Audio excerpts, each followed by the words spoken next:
नमस्कार दोस्तों, स्वागत है आपका एडी एजुकेशन में। मध्य प्रदेश जेल प्रहरी की क्लास चल रही है। सामान्य हिंदी की 1000 प्रश्नों की सीरीज चल रही है और हमारा टॉपिक है समास।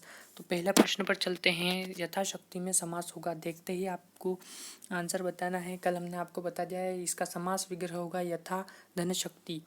ठीक है, तो इसका आंसर होगा आपका अव्ययी भाव समास। क्यों होगा? क्योंकि यहाँ यथा आपका अवयव भी है और दूसरी बात यह कि उपसर्ग भी है यथा, और तीसरी बात यह है कि इसमें पहला पद प्रधान है और छोटा भी है, तो अव्ययी भाव समास होगा। इसमें एक विशेष बात बता रहे हैं हम आपको, यथाशक्ति यानी शक्ति के अनुसार।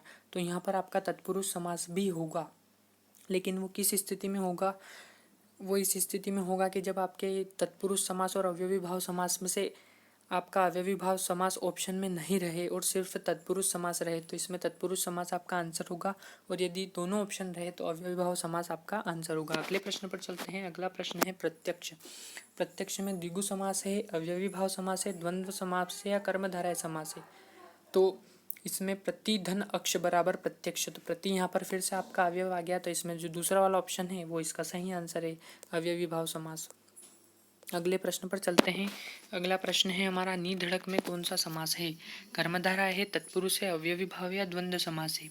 तो नी धड़क में आपका कौन सा समास है? अव्ययी भाव समास। क्यों है? क्योंकि नी धन धड़क बराबर नी धड़क यानी बिना धड़कने वाला। तो इसमें नी फिर से आपका उपसर्ग आ गया है और मोस्टली उपसर्ग आता है अव्ययी भाव समास में, तो यहाँ पर फिर से आपका अव्ययी भाव समास होगा। तीसरा वाला ऑप्शन सही है। अगले प्रश्न पर चलते हैं। अगला प्रश्न है, रोगग्रस्त में कौन सा समास है? बहुव्रीहि, अव्ययी भाव, द्विगु या कर्मधारय। तो इसमें कौन सा समास होगा आपका? रोगग्रस्त। समास विग्रह करेंगे रोग से ग्रस्त, तो इसमें आपका तत्पुरुष समास होगा, लेकिन इसमें ऑप्शन गलती से नहीं छपा हुआ है, तो आपका यहाँ पर तत्पुरुष समास इसका आंसर होगा।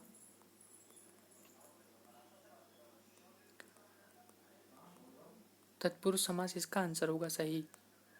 अगले प्रश्न पर चलते हैं। अगला प्रश्न है हमारा, गगन चुंबी यानी गगन को चूमने वाला।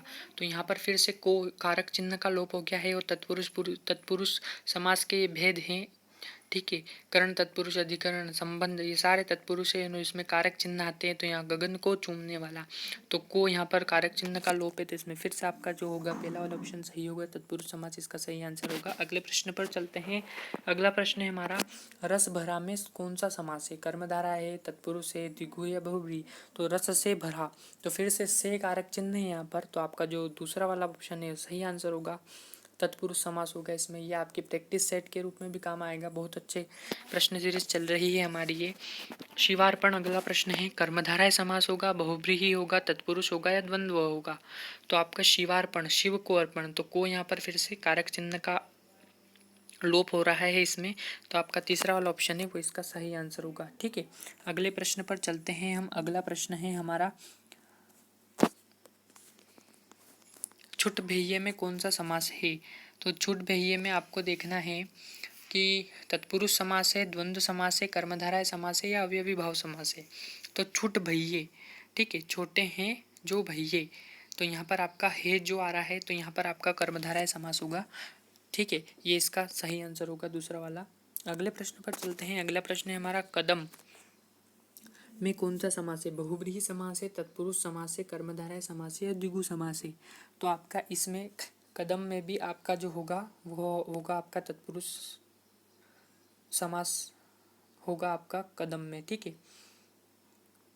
अगले प्रश्न पर चलते हैं। अगला प्रश्न है हमारा, नीलोत्पल में कौन सा समास है? तो नीलोत्पल में कर्मधारय समास है, तत्पुरुष समास है, अव्ययी भाव समास है या द्विगु समास है। तो नीलोत्पल में आपका कौन सा समास है? कर्मधारय समास। ठीक है, नीला है जो उत्पल, कर्मधारय समास, यहाँ पर ये वाला ऑप्शन है। अगले प्रश्न पर चलते हैं। पसेरी, बहुत ही एडवांस प्रश्न है। पसेरी क्या होता है या हम आपको बताएंगे कि पसेरी होता है 5 शेरों का समूह। ठीक है, पसेरी, तो यहाँ पर क्या आ गया आपका 5 यानी संख्यावाचक आ गया विग्रह करने पर, तो आपका कौन सा समास होगा यहाँ? द्विगु समास, पहला वाला ऑप्शन है सही आंसर इसका। अगले प्रश्न पर चलते हैं। अगला प्रश्न है, प्राप्तोदक, कर्मधारय समास होगा, बहुव्रीहि होगा, द्विगुस होगा या तत्पुरुष होगा। प्राप्तोदक यानी उदक को प्राप्त, तो यहाँ पर आपका तत्पुरुष समास भी होगा और आपका दूसरा जो है बहुव्रीहि समास भी होगा। दोनों समास होंगे, तो इसमें आपको जो आंसर लगाना है वो आपको लगाना है तत्पुरुष समास। ठीक है, अगले प्रश्न पर चलते हैं। अगला प्रश्न होगा हमारा नवग्रह। तो यहाँ पर आपका द्विगु समास होगा नवग्रह में। ठीक है, अगले प्रश्न पर चलते हैं। अगला प्रश्न है सहस्त्रानन। ठीक है, तो यहाँ पर आपका फिर से बहुब्रीहि समास होगा क्योंकि एक तीसरा अर्थ निकल रहा है, तो पहला वाला ऑप्शन इसका सही आंसर होगा। अगले प्रश्न पर चलते हैं। अगला प्रश्न है हमारा धर्माधर्म में कौन सा समास है। ठीक है, तो धर्माधर्म, धर्म और धर्म, यहाँ पर आपका द्वंद्व समास होगा। पहला वाला ऑप्शन इसका सही आंसर है। इस प्रकार यह समास से रिलेटेड प्रश्न सीरीज हमारी यही समाप्त हुई। अगली क्लास में अगला टॉपिक, नया टॉपिक डिटेल क्लास के साथ, और फिर उसे उसकी प्रश्न सीरीज में क्वेश्चंस आएंगे, प्रैक्टिस सेट में भी आपको काम में आएंगे वो। धन्यवाद।